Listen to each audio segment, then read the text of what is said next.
네, 여러분 안녕하세요. 여기는 노량진 프라임 스파르타 경찰학원이고요. 저는 경찰학원에서 형사법을 강의하고 있는 박지영 쌤입니다.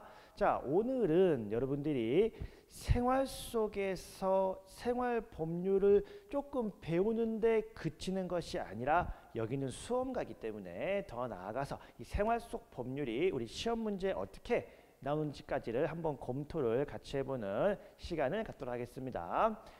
최근에 좀 개인적으로 되게 안타까운 사건인데요. 형이 저희 동생이 열심히 돈을 벌어가지고 형한테 재산을 다 맡겼는데 형이 동생의 재산을 다 횡령했다. 이런 게 조금 문제가 된 사건입니다. 물론 지금 수사 재판 중이니까 누구 말이 맞는지는 잘 모르겠지만 뭐 일단은 이제 형이 횡령했다라는 좀 전제 아래 좀 말씀을 좀 들어보겠습니다. 횡령을 했을 때, 이 다음이 충격이었어요. 이 아버지는 어쨌든 이 형과 그 다음에 이 동생의 사이에서 이 아버지는 이 형의 편을 상당히 드는 그런 모습을 조금 보이고 있어요. 근데 그러한 과정에서 이 아버지는 형의 범죄를 자신이 했다. 이런 주장을 했다라는 기사가 조금 등장을 했어요.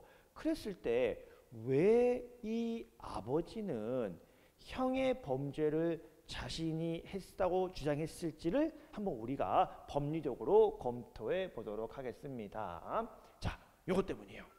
우리 형법에는 조금 특이한 규정이 있습니다. 이른바 친족상도례라고 하는 규정인데요. 가족이나 친족 간에 발생한 재산 범죄는 쉽게 말하면 돈 문제는 가족들끼리 친족들끼리 해결해라는 게 친족상도례의 입법 취지입니다. 예를 들면 우리가 어릴 때 아빠 지갑에서 몰래 10,000원짜리 빼갔어요.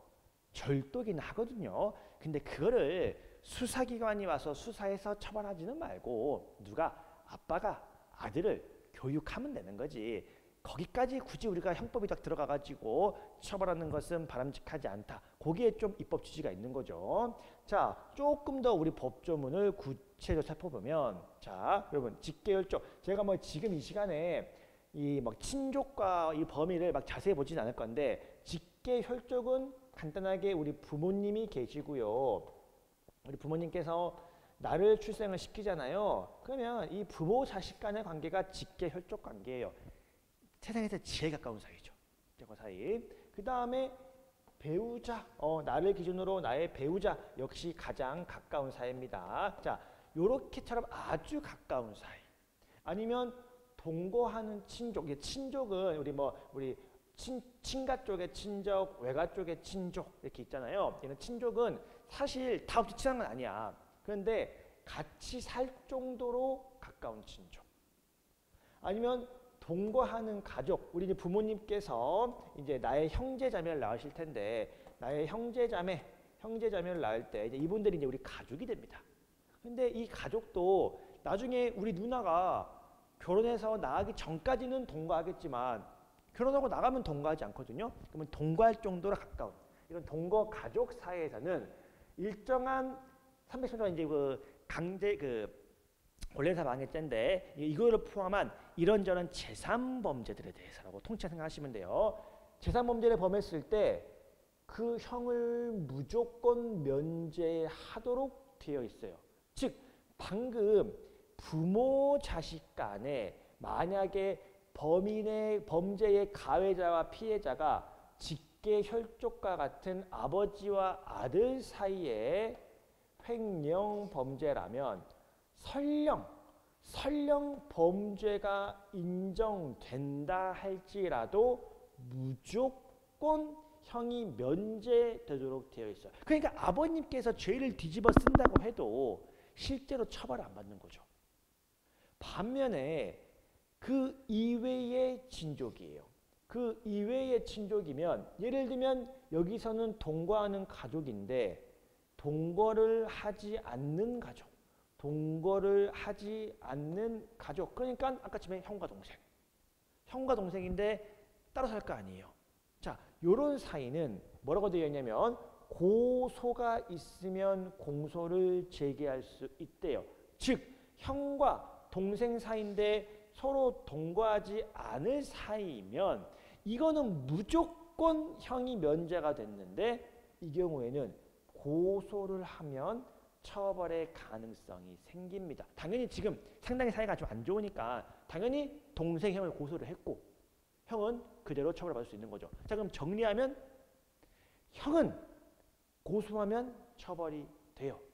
그런데 아빠는 고소를 하든 뭘 하든 무조건 형이 면제가 돼요. 그러니까 이 아버지는 그게 뭐 진심이든 아니면 전략이든 형의 범죄를 본인이 뒤집어 써도 본인은 처벌이 안 되니까 여기서 자신이 범죄됐다고 주장했을 가능성이 매우 높은 상황인 거죠. 자, 여기까지는 우리 이제 생활 법률이에요. 근데 우리는 뭡니까? 우리는 스파르타 수험가 아닙니까? 여기서 그칠 게 아니라 방금 우리가 배운 내용들이 시험 문제에 어떻게 나왔나 가볍게 살펴보고 끝내도록 하겠습니다. 자, 22년도 경찰 간부 시험 문제입니다. 여러분 당연히 우리 시험 문제가 그냥 이것만 떨렁 물어오지 않을 거 아니에요. 우리 얼마나 수준이 높은데. 해서 여기 보시면은 사돈 사이 및 사실혼 관계자.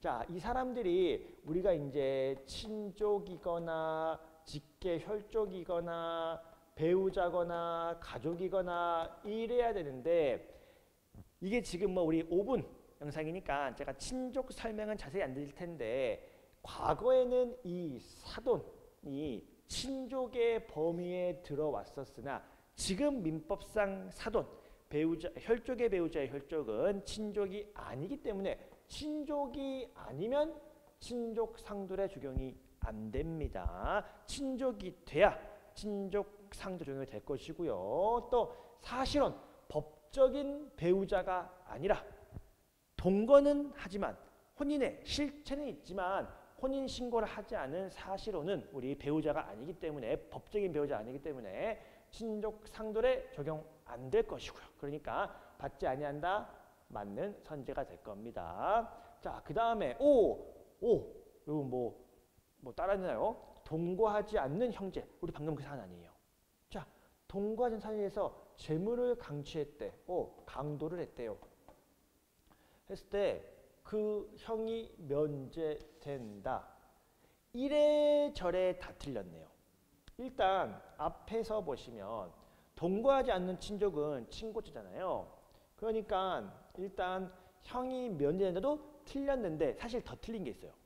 어떤 게 뭐냐면 강도죠. 물론 우리 이 친족 상도례가 재산 범죄에 대해서 적용되는 것은 맞지만 강도죄와 같이 막 목에 칼 들이대는 폭행협박 우리 이것까지는 못 봐주겠다라고 해서 강도죄나 혹은 물건을 부셔버리는 손괴죄나 혹은 권리관계가 복잡하게 얽혀있는 강제집행 면탈죄나 이런 것들은 우리 친족 상도례가 적용되지 않는 범죄이기 때문에 동거하지 않은 형제든 뭐든 친족이든 뭐든 강도를 했으면 친족 상도례가 적용이 안 되기 때문에 형이 면제가 안 되겠죠. 이래저래 틀린 지문이 되겠습니다. 자, 19년도 2차 경찰 채용 보시면 갑이 자신의 딸과 결혼한 사위 을을 기망을 했대요. 자, 부모가 딸을 낳아가지고 딸이 그 사위를 만나가지고 결혼을 했대요. 자, 부모 입장에서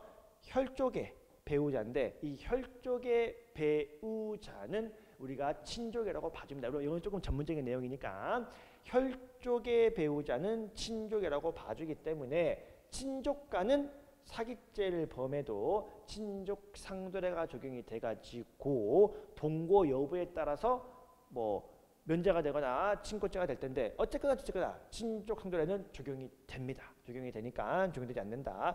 틀린 내용이 되겠습니다. 자, 이렇게 우리 일상 속에서 우리 시험 문제가 어떻게 나오는지까지 가볍게 한번 검토해 봤습니다.